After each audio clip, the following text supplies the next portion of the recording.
உட்கார்ந்துக்கலாம். நம்ம அடுத்த கட்ட யாத்திரை விஷயங்களை பத்தி பேசுறதுக்கு முன்னாடி கொஞ்ச நேரம் ஒரு 10-15 நிமிஷம். Okay okay.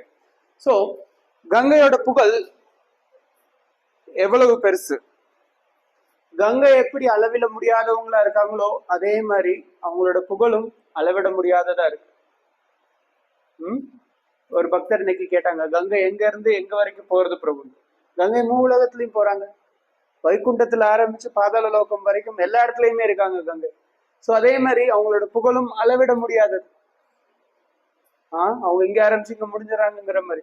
சோ அப்ப கங்கையோட புகழ் எப்பேற்பட்டது அப்படின்னா, ஸ்ரீபாத் சங்கராச்சாரியா, அப்கோர்ஸ் சங்கராச்சாரியா யாரு அப்படின்னா மாயாவத தத்துவம் அத்வைத தத்துவத்தை பிரச்சாரம் பண்ணவர், சிவபெருமானோட ரூபமா அவதாரமா கருதப்படுறார். சிவபெருமானோட அவதாரம், அவரோட தத்துவங்களை நம்ம ஏத்துக்கிறது இல்லை. ஆனா அவர் கங்கைய உருகி உருகி வழிபட்டிருக்கார். நம்ம பார்த்தோம், கேதார்நாத்ல அவரோட சமாதி இருந்தது, பத்ரிநாத் அவர் புனரமைச்சார். ஸோ அவர் கங்கையை வழிபட்டிருக்கார். கங்கை மேல ஒரு அழகான ஸ்தோத்திரம் எழுதியிருக்கார், கங்கா ஸ்தோத்திரம் அப்படின்னு சொல்லிட்டு. ஸோ அத இப்போ நம்ம அதோட மொழிபெயர்ப்பு நான் படிக்கிறேன், அதுல இருந்து சில விஷயங்கள் நம்ம பேசலாம். ரொம்ப அழகான ஸ்லோகம் அது, ஸ்ரீ கங்கா ஸ்தோத்திரம் அப்படி சொல்லிட்டு. இது வந்து தேவி சுரேஸ்வரி பகவதி கங்கை. இந்த ஸ்தோத்திரத்தை நான் தமிழ்லயே உங்களுக்கு வாட்ஸ்அப்ல நான் அனுப்பிச்சு விடுறேன், நம்மளோட யாத்ரா குரூப்ல நான் அனுப்பிச்சு விடுறேன், அதோட மொழிபெயர்ப்பும் சேர்த்து அனுப்பிச்சு விடுறேன். இப்ப நான் அதுல இருந்து நம்ம படிக்கிற கேளுங்க.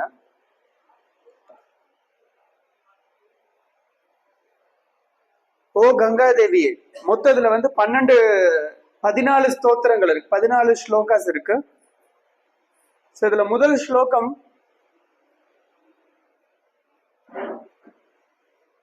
இதுல கூட கொஞ்சம் பேர் உட்காரலாம். ஓ கங்கா தேவியே, சொர்க்கத்திலிருந்து வரும் தெய்வீக நதி நீரே, 3 உலகங்களையும் காப்பவர் நீங்களே, தூய்மையானவரே, அமைதியற்றவரே, சிவபெருமானின் தலையை அலங்கரிக்கிறவரே, ஓ தாயே, என் மனம் எப்போதும் உன் தாமரை பாதங்களில் நிலைத்திருக்கட்டும். சங்கராச்சாரியர் முதல் ஸ்லோகத்துல இது சொல்றாரு. தேவி எப்பேற்பட்டவங்க, 3 உலகங்களையும் காப்பாத்துறவங்க. எப்படி? 3 உலகங்களையுமே தூய்மைப்படுத்துறவங்க அவங்க, பாவ விளைவுகள்ல இருந்து. இதுக்கு அடுத்து எப்படி வந்து கங்கை உயர்ந்ததுன்ட்டு நான் அடுத்த வர ஸ்லோகங்களையும் சங்கரர் சொல்றாரு. அதுக்கு அடுத்து கங்கா தேவி நீங்க அமைதியற்றவர். கங்காங்கிற வார்த்தைக்கு அர்த்தம் அதுதான், ஒன் ஹூ ஃப்ளோஸ். யார் ஓடிக்கிட்டே இருக்காங்களோ அவங்கதான் கங்கா அப்படின்னு சொல்லிட்டு பார்த்தோம். அடுத்து 2வது ஸ்லோகம், ஓ பாகீரதி அன்னையே, நீங்கள் அனைவருக்கும் மகிழ்ச்சியை தருகிறீர்கள். உங்கள் புனித நீரின் முக்கியத்துவம் வேதங்களில் பாடப்பட்டுள்ளது, நான் அறியாதவன். வேதங்கள் எல்லையற்றது, கங்கையோட புகழ் எல்லையற்றது. அது எல்லாருக்கும் முழுசியா தெரிஞ்சுக்கிறது ரொம்ப கஷ்டம்.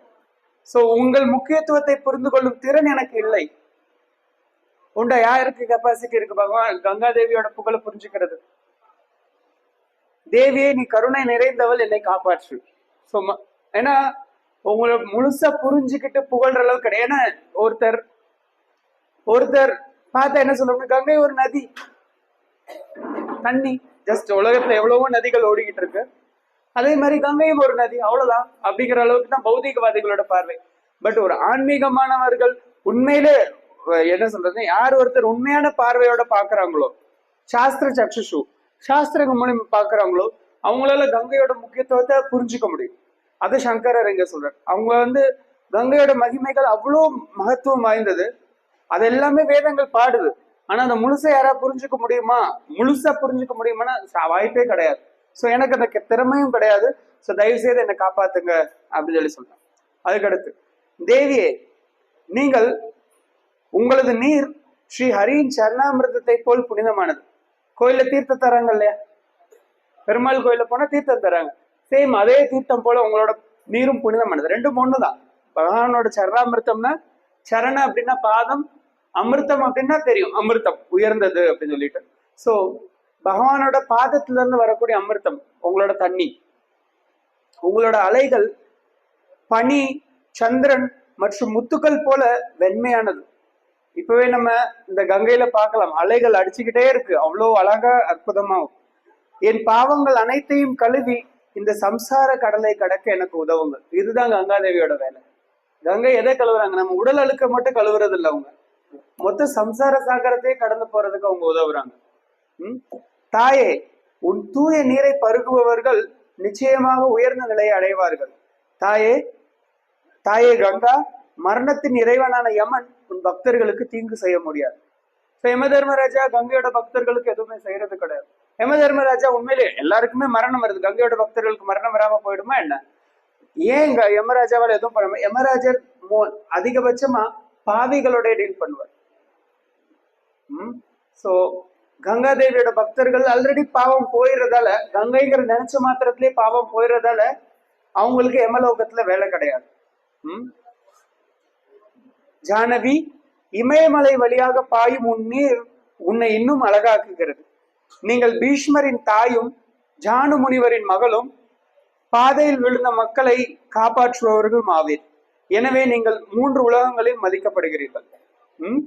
ஜானவி அப்படின்னா ஜானு முனிவரோட மகள் அப்படின்னு அர்த்தம். ஜானவி, நீங்க பீஷ்மரோட தாய்.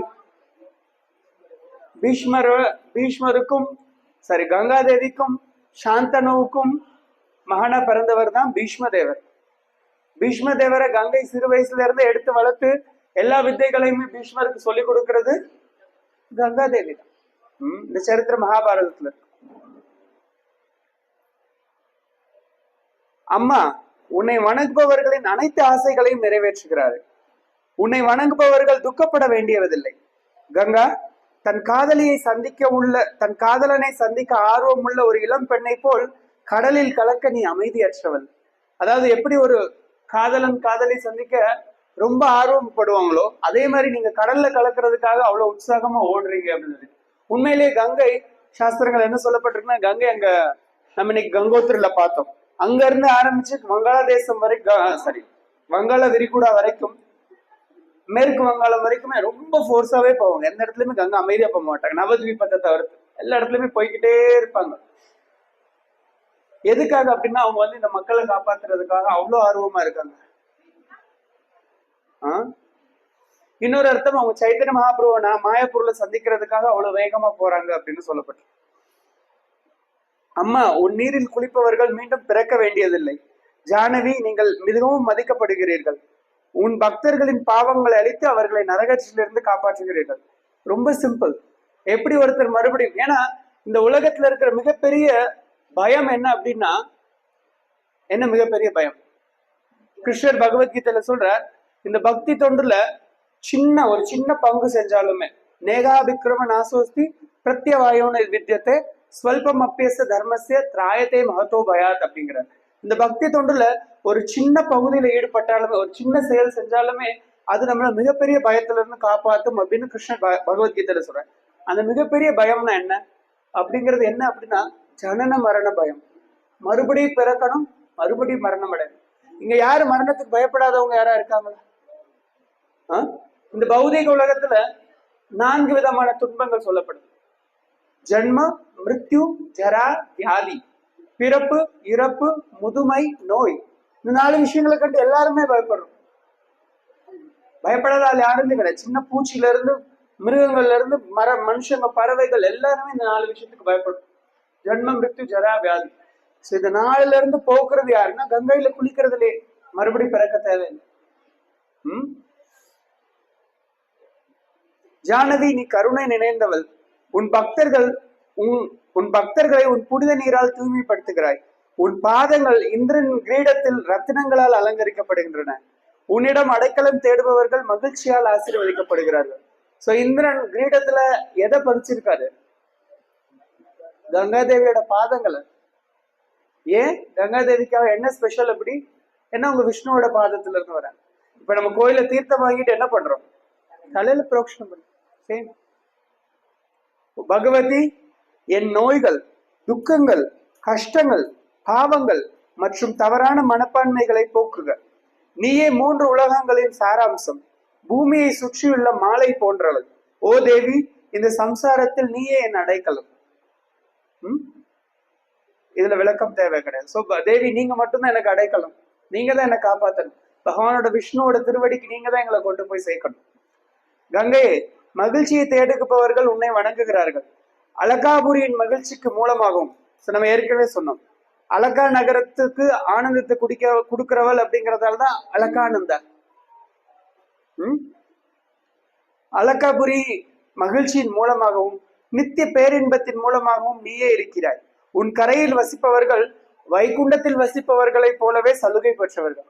சோ நமக்கும் கங்கா தேவியோட கருணையினால அவங்களோட கரையில வசிக்கிற வாய்ப்பு கிடைச்சிருக்கு. இந்த ஒரு 10 நாளாவே கங்கை கரையில வசிச்சுட்டு இருக்கணும். ஓ தேவி, உன்னிடமிருந்து விலகி ஒரு செல்வந்த ராஜாவாக வாழ்வதை விட ஆமை அல்லது மீனை போல வாழ்வது அல்லது உன் கரையில் ஒரு ஏழையை போல வாழ்வது ரொம்ப நல்லது. சோ கங்கை அப்பேற்பட்டவங்க. பெரிய செல்வந்த ராஜாவா இருக்கிறத விட கங்கை கரையில ஒரு ஏழையா இருக்கலாம் அப்படின்னு யாரு சொல்றா? ஓ பிரபஞ்சத்தின் தேவதையே, நீ எங்களை தூய்மைப்படுத்துகிறாய். ஓ முனிவர் ஜானுவின் மகளே, இந்த கங்கா ஸ்தோத்திரத்தை தினமும் பாராயணம் செய்பவன் நிச்சயமாக வெற்றி அடைகிறான். கங்கை அன்னையின் மீது பக்தி கொண்டவர்கள் எப்போதும் மகிழ்ச்சியை பெறுகிறார்கள். அவர்கள் விடுதலை அடைகிறார்கள்.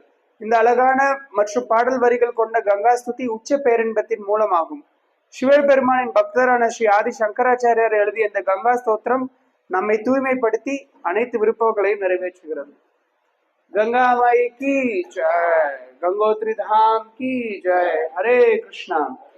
சோ இப்போ நம்ம ஒரு துளி கங்கையோட மகிமைகள்ல ஒரு துளியை பார்த்திருக்கோம். இப்போ மறுபடியும் நம்ம புரிஞ்சுக்க வேண்டிய ஒரே விஷயம் இதுதான். கங்கை அப்படின்னா பகவான் விஷ்ணுவோட பாதங்கள் நம்மத்துக்கு வரணும், ஞாபகத்துக்கு வரணும் நமக்கு. சிவபெருமான் தலையில வச்சிருக்காரு அந்த சரணாமிர்தத்தை. பகவான் விஷ்ணுல இருந்து வர தண்ணீரை சிவபெருமான் தலையில வச்சிருக்காரு. இதை புரிஞ்சுக்கணும். ரொம்ப சிம்பிள். கங்கையை தினசரி மனசுல நினைச்சுக்கணும். தினசரி குளிக்கிறதுக்கு முன்னாடி கங்கையை நினைச்சுக்கோங்க. கங்கை வருவாங்க, ரொம்ப கருணை வாய்ந்தவங்க. சோ நம்ம பாவங்கள் போக்குறோம். கங்கையில குளிக்கிறதால எல்லா பாவங்களும் போது, மறுபடியும் பாவங்கள் பண்ணக்கூடாது. கங்கை தான் இருக்காங்கல்ல தூய்மைப்படுத்துறதுக்கு. சோ பாவங்கள் போக்கிக்கலாம், பாவங்கள் செய்யலாம் போக்கிக்கலாம், செய்யலாம் போக்கிக்கலாம், செய்யலாம் போக்கிக்கலாம். வேலைக்கு ஆகாது. கங்கா அவ்வளவு சீப்பானவங்க கிடையாது. கங்காதேவி கருணையானவங்க. நிறைய பேர் அப்படிதான் சொல்லுவாங்க. ஆக்சுவலா பகவானோட திருநாமம் கூட ஹரே கிருஷ்ண கிருஷ்ண கிருஷ்ண ஹரே ஹரே, ஹரே ராம ராம ராம ஹரே ஹரே. இந்த பகவானோட திருநாமத்தை உச்சரிச்ச மாத்திரத்துல எல்லா பாவங்களுமே போயிடுது. நம்ம மறுபடியும் பாவங்கள் பண்ணக்கூடாது. அது எப்படி அப்படின்னா, ஒரு நெருப்பு மூட்டுறோம், ஒரு விறகு, காஞ்ச விறகு வச்சு நெருப்பு மூட்டுறோம், நெருப்பு எரியுது. அதுக்கப்புறம் என்ன பண்றோம்? அதுல தண்ணி ஊத்துறோம், திரும்ப நெருப்பு மூட்டுறோம், திரும்ப தண்ணி ஊத்துறோம், திரும்ப நெருப்பு மூட்டுறோம். முதல்ல கொஞ்சம் புகையும், நெருப்பு இருக்கும், கொஞ்சமா புகையும், மறுபடியும் தண்ணி ஊத்திக்கிட்டே இருந்தா அணைஞ்சு போய். ஏன்னா நம்ம தீவிரமா இல்லை, நெருப்பு ஏத்துறதுக்கு நம்ம தீவிரமா இல்லை. சோ அது மாதிரி நம்மளோட ஹிருதயத்துல இருக்கிற பாவங்கள் எல்லாத்தையும் போக்கி பாவ எண்ணங்களையும் போக்கணும் அப்படின்னா நம்ம தீவிரமானவர்களா இருக்கணும். நம்ம உண்மையிலேயே தூய்மை அடையணும், இந்த பௌதிக உலகத்துல இருந்து வெளியே வரணும் அப்படிங்கிறது. சோ அதுக்கு நம்ம பகவானுக்கு பக்தி பண்ணணும். தினசரி வீட்டுல ஹரே கிருஷ்ண மகாமந்திரம் உச்சரிங்க, பாவ காரியங்கள்ல இருந்து விலகி இருங்க. பிரபுபாதரோட பகவத்கீதா, பாகவத முதலான புஸ்தகங்களை படிங்க. தினசரி வீட்டுல நீங்க என்னென்ன பண்ணிட்டு இருக்கீங்களோ பண்ணுங்க. பட் பாவ காரியங்கள்ல இருந்து விலகி கிருஷ்ணர்கிட்ட தஞ்சம் எடுங்க. அப்போ நம்ம தினசரி கங்கையிலே வசிக்கிறோம், தினசரி கங்கையில குளிக்கணும். ஆச்சாரியர்கள் சொல்றாங்க, பக்தி வினோத் தாக்கூர் சொல்றாரு, கங்கார பராஷ ஹோயிலே பாஷ்யத்தே பவான் தர்ஷனே பவித்ரா கொரோ ஏ துமாரா குண் அப்படிங்கிறார். அதாவது பக்தர்களோட மகிமையை பாடுறாரு. கங்கையில குளிக்கிறதால பாவங்கள் போகும். ஆனா உங்களை பக்தர்களை பார்த்த மாத்திரத்துல, பக்தர்கள் வந்து கேட்ட மாத்திரத்திலேயே அதே எஃபெக்ட் கிடைக்குது அப்படின்னு. சோ சில பிரபுபாதர் நமக்கு பாகவதம் கொடுத்திருக்கார், ஸ்ரீமத் பாகவதம், பகவத்கீதா கொடுத்திருக்கார். சோ தினசரி அந்த புஸ்தகங்களை படிங்க. பகவானோட திருநாமமான ஹரே கிருஷ்ண கிருஷ்ண கிருஷ்ண ஹரே ஹரே, ஹரே ராம ராம ராம ஹரே ஹரே உச்சரிங்க. தினசரி கிருஷ்ண பிரசாதம் எடுத்துக்கோங்க. நம்ம இப்ப இங்க இந்த 10 நாள் யாத்திரையில என்னெல்லாம் பிராக்டிஸ் பண்ணுமோ அதெல்லாம் உங்க லைஃப்ல கண்டினியூ பண்ணுங்க. வாழ்க்கையில வெற்றி. ஹரே கிருஷ்ணா. ஸ்ரீல பிரபுபாத கி ஜெய்.